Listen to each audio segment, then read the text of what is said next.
daerah terlibat dalam advokasi masyarakat berhadapan dengan korporasi maupun berhadapan dengan negara. Saya pribadi Pak Bang Karni, bapak saya itu polisi, pensiun sebagai anggota fraksi ABRI. Ibu saya polwan berhenti ketika anaknya 3 karena nggak bisa lagi ngurus anak-anak, kami 6 bersaudara.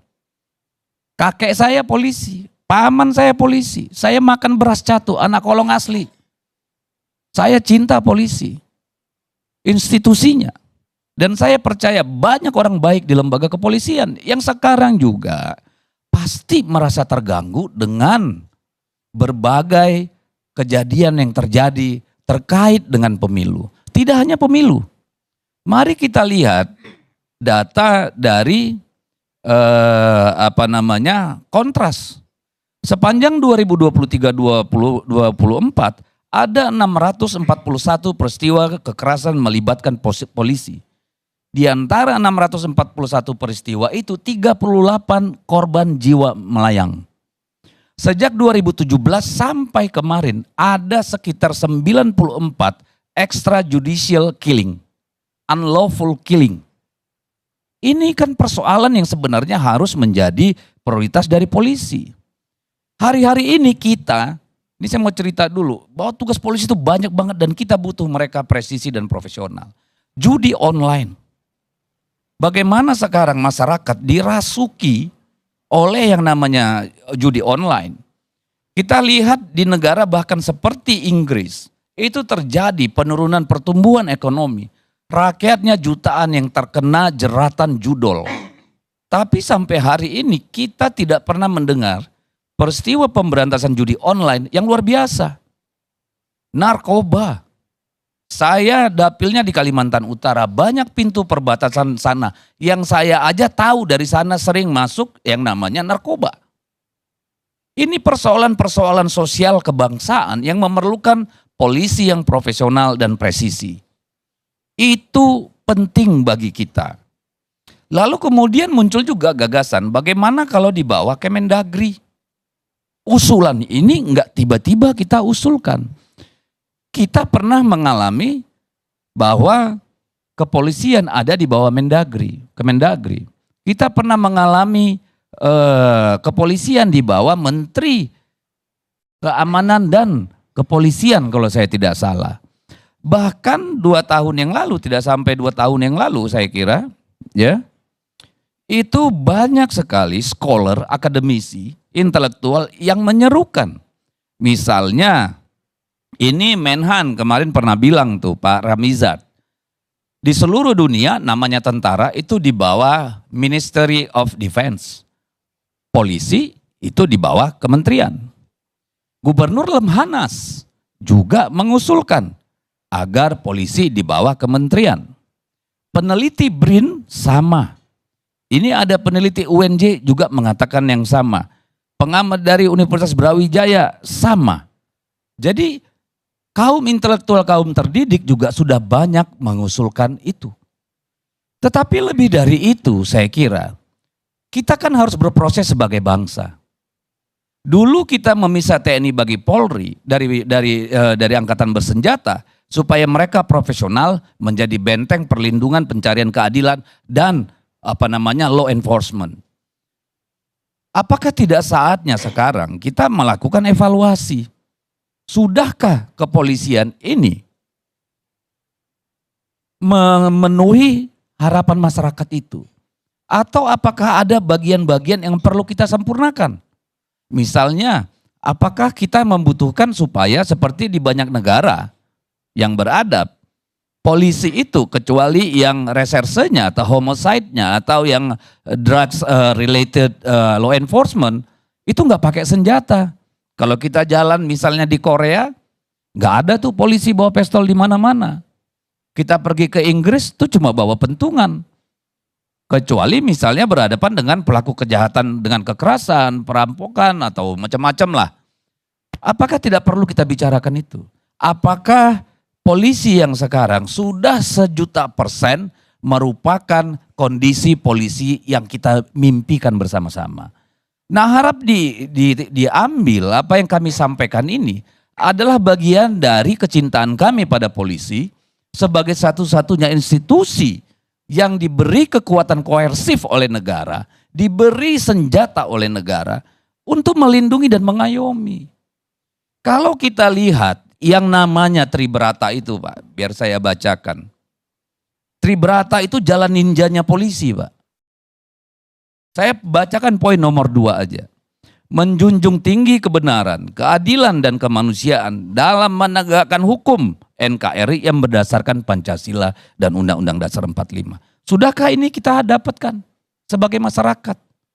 Contoh paling gampang, ketika harus berhadapan dengan korporasi, ketika harus berhadapan dengan katakanlah pemaksaan untuk rakyat mempertahankan tanah, siapa yang dikorbankan? Rakyat atau korporasi? Kan kita harus lihat. Lalu poin ketiga dari Tribrata, senantiasa melindungi, mengayomi dan melayani masyarakat dengan keikhlasan untuk mewujudkan keamanan dan ketertiban. Sampai sekarang masih hidup Pomeo. Lapor hilang kambing, yang terjadi malah hilang sapi. Ini kan problem. Jalan ninja ini apa masih benar Tribrata ini bunyi di setiap dada bayangkara negara kita? Lalu ada yang namanya sumpah ikhtiar.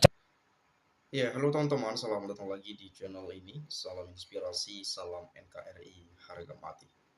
Sangat luar biasa sekali tadi kita mendengarkan ya penyampaian dari cuplikan video sebelumnya yang begitu banyak masukan-masukan yang dapat kita terima, yang dapat kita peroleh mengenai situasi yang terjadi pada bangsa ini.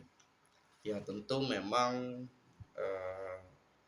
banyak sekali kita mendengar ya penyampaian dari para politisi, pakar hukum tata negara, para pengamat politik, ya akademisi dan seterusnya. Itu melihat bagaimana situasi yang terjadi pada bangsa ini, bagaimana instrumen politik, ya politik sehat atau tidaknya. Jadi luar biasa sekali. Dan tadi juga sempat dibahas oleh Bung Deddy Sitorus ya dari fraksi PD Perjuangan ya dari juru bicara PDIP di acara ILC bagaimana beliau menjelaskan. Nah, saya yakin teman-teman juga sudah mendengarkan dan sedikit banyaknya paham terkait apa yang disampaikan oleh Bung Deddy Sitorus. Nah, tetapi kemudian teman-teman yang kita lihat saat-saat ini kerap menjadi bahan perbincangan pula ya, menjadi perdebatan juga antara hubungan Pak Jokowi dengan partai PD Perjuangan. Ada yang mengatakan perseteruan Pak Jokowi dan Bu Mega semakin runcing.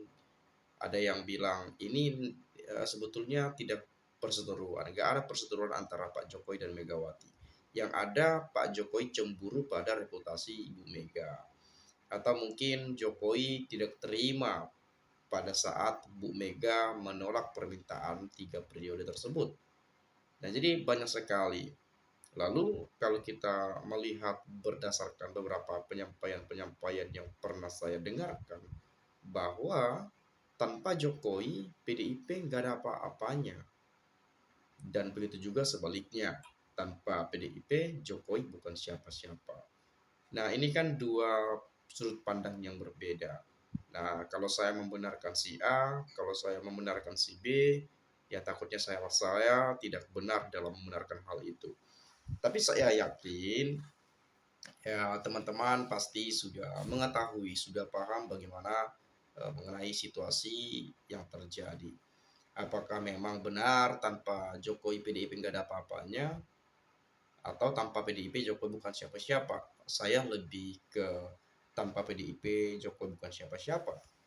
Suka tidak suka, ya suka tidak suka, memang bagaimanapun tanpa PDIP Jokowi bukan siapa-siapa. Kita bukan memihak atau membela pada siapapun terkait hal ini.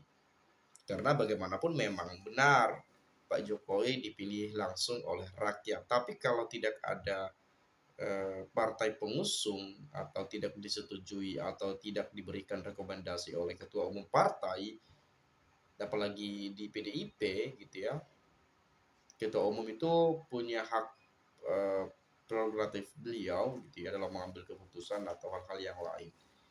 Jadi nggak boleh Jokowi jadi presiden. Nah, tanpa perjuangan tidak ada anak tukang kayu yang bisa jadi presiden. Tanpa ada perjuangan-perjuangan pada masa itu. Ya, kuda tuli dan seterusnya banyak sebetulnya perjuangan-perjuangan yang diperjuangkan. Dan di mana Pak Jokowi pada saat perjuangan itu ya kita nggak tahu juga gitu ya.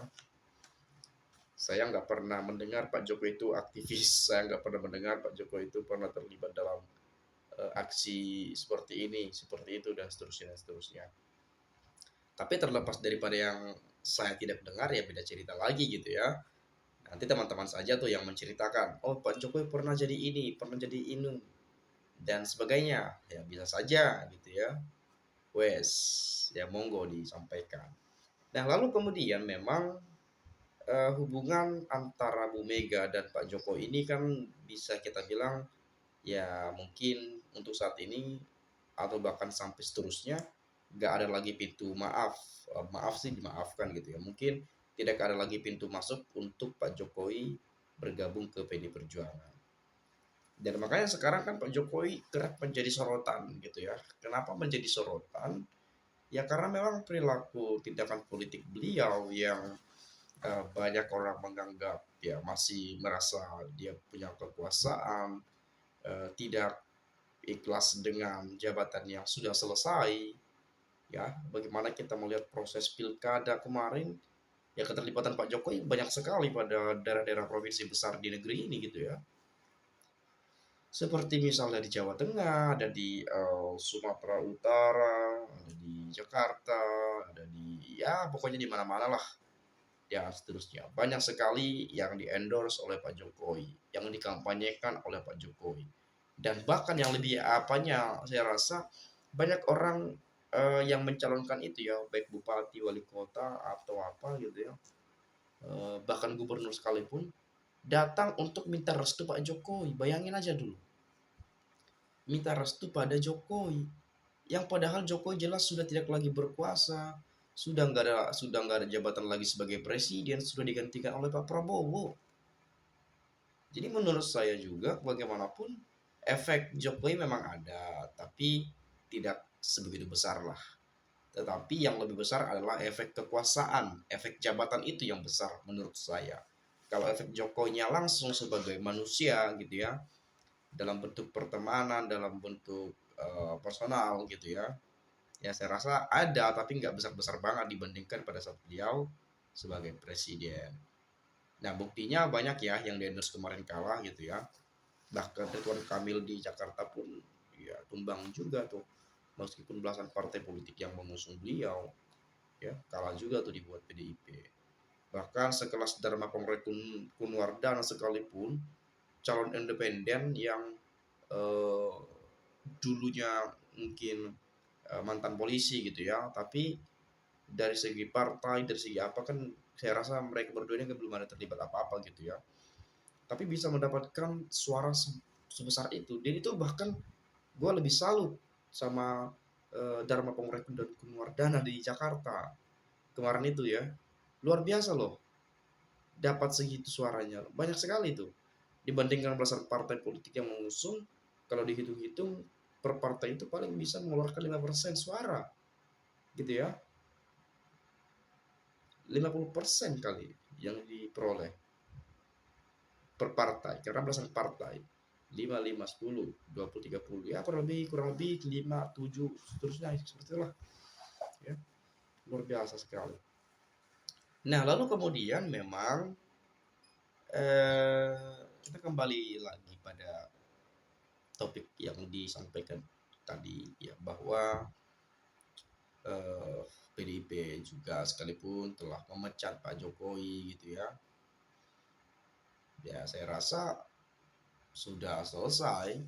Nah ini kan yang lagi gencar-gencarnya dikait-kaitkan dengan kasus Harun Masiku ya, yang dimana KPK menetapkan Sekjen PDIP Pak Hasto Kristianto sebagai tersangka atas dugaan kasus suap Harun Masiku di tahun 2019 lalu.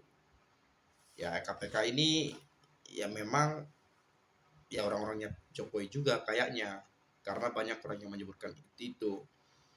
Karena ini dikait-kaitkan dengan Pak Jokowi, karena dipecat PDIP, Jokowi membidik Hasto dan seterusnya, seterusnya. Apalagi teman-teman kalau pernah dengar isu bahwa ada atau Jokowi lah ingin merebut kursi ketua umum partai PDIP. Jadi banyak orang berasumsi jangan-jangan lewat kasus Hasto ini bisa saja gitu ya, dan menunjukkan bahwa Pak Jokowi itu masih efeknya masih kuat di pemerintahan ini atau yang lainnya gitu ya, atau di suatu lembaga yang ada di bangsa ini. Tapi kemudian ya saya nggak terlalu yakin aja sih seperti itu, karena memang meskipun KPK terlihat kayak tebang pilih dalam uh, apa namanya menuntaskan persoalan gitu ya, ya memang sih yang kita lihat seperti itu ya.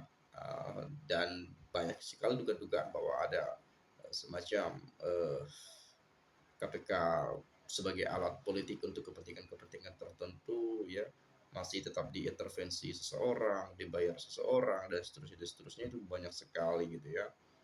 Jadi ini memang sesuatu hal yang membuat kita khawatir bila mana ada sosok atau seseorang yang merasa lebih berkuasa dibandingkan presiden yang sekarang, dibandingkan Pak Prabowo Subianto yang ada di belakang ini gitu ya.